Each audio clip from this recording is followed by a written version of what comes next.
Y'all, we live in difficult times. There's war, political unrest, the pandemic, poverty, families being torn, communities ripped by gun violence and people dying every day. Police, injustice, it's all bringing so much pain.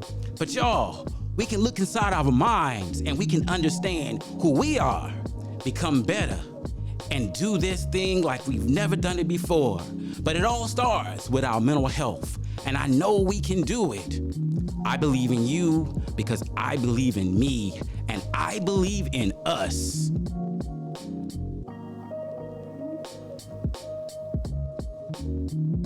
Hello and Happy New Year to everyone, and welcome to another episode of Therapy is Life, where thinking, feeling, and experiencing well-being is what we do. Today, we're going to talk about the hate we give. Yes, y'all, the cycle of hate we give. We want to identify how children are impacted by guns, and of course, we want to discuss parenting.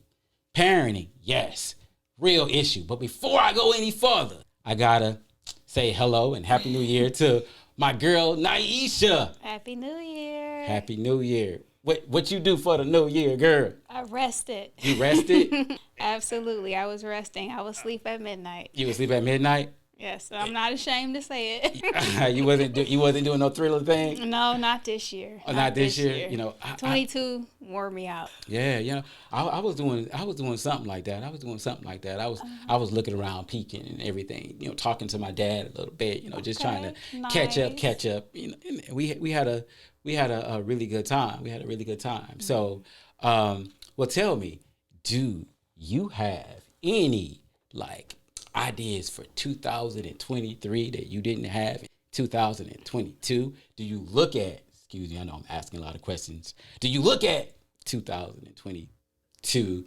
and think about 2023 and say, man, there's something else I got to do? Yeah, in 22, it was like laying a foundation. I did a lot of self-care. I did a lot of self-awareness. I worked on myself a lot. And I had a lot of ideas that were just kind of put on vision boards, put on dry erase boards, mirrors. And now 23, I want to pull everything together. Yeah. It's time to just put everything all together. No limits. Yeah. No limits. That's what's up. Speaking of that, today we're in your office. We're in Triumphant Counseling Center right here. We in your office, in your main office, doing our show. Yes, we are. Yeah. It started 2023. Yes, exactly. Seriously, that's what's up. I am so proud of you, my sister. Thank you. And I hope this year will continue to be a great year for you and all you're trying to do. Because, hey, you know, we all got to love and support each other. Absolutely. Thank you. And yes. And speaking of that, you know, today though, I really want to talk about some things. You know, it's really been on my mind. You know, when I was a kid, my mom used to always tell us, if you go outside and you dig a hole because you angry or mad at someone, that you better also dig a hole for you, because the hole you dig for somebody else will be also for you. And I think about that, and I think about the idea of hate. And today, our theme is the hate we give. You know, so much stuff is going on in the world. You know, we got these bombs that can blow up and destroy everybody. We got every day you hear about these shootings and people dying and these wars all over the place. It's just a terrible thing to know that we are where we are and we still have all this crazy stuff going on. And I think about Martin Luther King, because in a couple of days we're going to be celebrating him, right? Absolutely. And what he would say about today and how things are now. What would he say? You think about it, y'all. Last year alone, because we really want to focus on kids here, there was 51 school shootings. Just in 1 year, 51 school shootings. It's a lot. We oftentimes talk about Uvalde, Texas, and all those kids that died and teachers, and that was so unfortunate. But to think that in some place in America, it happened 51 times. Somebody got injured, somebody lost their life because of school shootings. And in most of these cases, the shooter was 18 or under. That's right, y'all, 18 or under. And to top it all off, at the beginning of 2023, Here we are. we have a 6-year-old who has a confrontation from a teacher at school, and he pulls a gun out and he shoots her in the classroom. When I hear that, I tremble inside because I think, number one, somebody, the teacher could have lost a life. Yeah. There's other students that could have lost their lives. But my children could have been in a classroom like that. Absolutely. Your children could have been in a classroom like that. Your children could have been in a classroom like that. What is going on? What would MLK say about this kind of stuff? We know what he would probably say about, racial injustice and prejudice. He would probably continue to argue that we need to continue improve. But he was about so much more than just that. And it feels like there's so much hate going on. And in America, guns, they are everywhere. Yeah, very easily accessible. Yeah, very easily accessible. Niesha, and thinking about all of this and thinking about what happened in Newport News, Virginia, and thinking about that little boy and all the other, and thinking about all those other shootings. I know I'm asking you a difficult question. What do you think is going on? Well, when you ask me that question, do you mean what's going on in the world? What's going on in the minds and the hearts of our children? Let's be specific. Let's be specific. What's going on? What's going on when you think about that young boy that was 6 years old? When I think about a 6-year-old who goes to school with a loaded gun, it's not semi-small gun. It's a 9mm, pretty heavy, 6-year-old backpack, to be intentional about picking up this gun. I thought about immediately what was going on in this child's life. A lot of times when we hear about things happening in our worlds, first questions are, well, were they black or white? Oh, they must have been, we judge that. Right. Well, they must have been, because certain people don't do that, but they do that. We began to judge and we began to criticize. My first question was, what was going on in this little boy's life that he felt like picking up a gun was his only option? So I did not do the research to dig further into his history, but I still would want to know, was this the first time that he had bought any type of weapon to school? What was going on in his life? Was he bullied? Where was his self-confidence? Where was his self-esteem? Did he have issues with the teacher prior? Did he have issues with another student? Was he bringing a gun for show and tell, and then somebody upset him and he was like, oh, good time to use it? What was going on in this little boy's mind at 6 years old? Yeah. So, what was going on? Did he really understand the consequences of his actions? Did he really understand the finality of shooting somebody with a gun? Obviously, growing up being in a military town, he may have been trained. He may have been shown how to fire a gun, because clean he it. aimed. He knew what he was doing. But to really, truly embrace the finality, to understand like what he was really doing, it raises the question about us as a society, because we can look at other societies, other countries, right?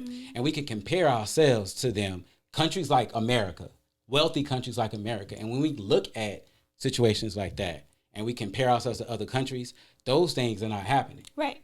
We figure, that shouldn't be happening here because our children in America should never walk around with guns. That's only acceptable in other countries where the children are walking around with machine guns and all that stuff and, being trained to join the military. That should not be happening here in America. Right. But so, even with you saying that, even with you saying that, in those countries that we might hear those stories, those are usually poor, low socioeconomic countries that really we don't compare to a United States, right?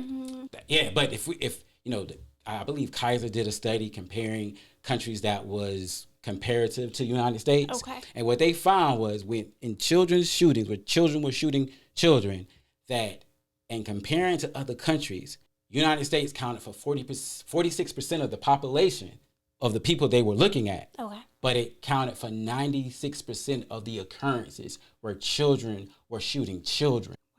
So when you look at countries like Switzerland, who, by the way, has a lot of gun access and have a lot of people have guns, they don't have the issues we have.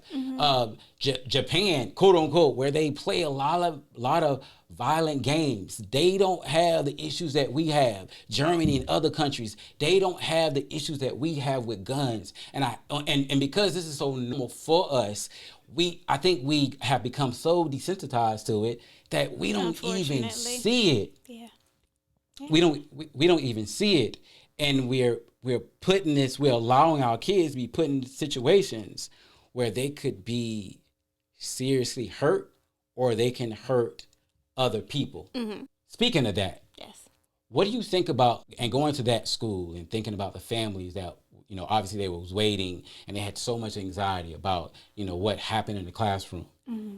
What do you think, as a therapist, what would you say to the families of the children that was there at that school that day? Oh my gosh, this is such a great question. I actually had a similar situation happen in November. In November, there was a shooting at a football game. After the football game in Orlando, Florida, some teens were arguing or whatever, and they ended up shooting someone, killing somebody in the parking lot. And I had the opportunity to speak with a family that lives in Florida, and there was a teenager who was contemplating. She's in high school, obviously. In high school, we're looking at careers. We're looking at vocational programs. And she was considering the pros and cons of leaving the school because she no longer felt safe. So I had the opportunity to speak to her mother, who was constantly thinking about, how can I be a supportive mother in this situation? So they're looking at, do I send my child back to school knowing that something like this can potentially happen? And how could taking her from this school affect her career further down the road? There's so many layers to this. And now, we're looking at trauma for the teen, trauma for the parents as well. So being able to support people as much as possible with their decisions. Because ultimately, as human beings, our first instinct, flight or fight, is, oh no, we got to pull the kid. We got to get out of here immediately without thinking about, well, what's the alternative? 51 school shootings. Well, what's the chances if I take my child out of this school, put them somewhere else, that this won't happen again? As parents, we can't guarantee that. We can't guarantee safety for our children in our schools. Yeah, and you feel like we have to be able to guarantee safety. One of the things I think about when, as a therapist, and talking to somebody who's been through something like this, you know how trauma wires us. It kind of fixes us. And if we don't feel safe in a school environment, our academics are going to go down, because we're always worried about the bad thing happening. And you know what? This used to be an issue that was something that was constantly dealt with in the inner city. Not so much that there would be shootings inside the schools, because they always had the metal detectors and stuff like that, right? But this issue of kids shooting kids in the school environment is becoming increasingly serious, and it doesn't matter what your socioeconomic status is. No, not at all. Remember 2012, I think it was, in Ohio, in Chardon. Not too far from about 20 minutes from where we are right now. Who would have thought? Absolutely. It gets closer and closer to home. So back to your original question, you asked, as a therapist, ways to support the family, or, what do we feel that could have been going through the family's minds as they get those phone calls that there's been a shooting. Just kind of thinking about, what do we do in those situations? Are we immediately providing services for the children? Are we giving the children time off of school, or were they expected to come back to the school building the next day? What does that look like for the children moving forward? A 6-year-old is in what? First grade, kindergarten? Right, exactly. Depending on when their birthday lands, but kindergarten, first grade, and those are their first experiences of school in the classroom. And trauma lives in our bodies. Those memories never go away. So what is it that can be done to help those children moving forward to be successful academically for the rest of the school year. Right, right.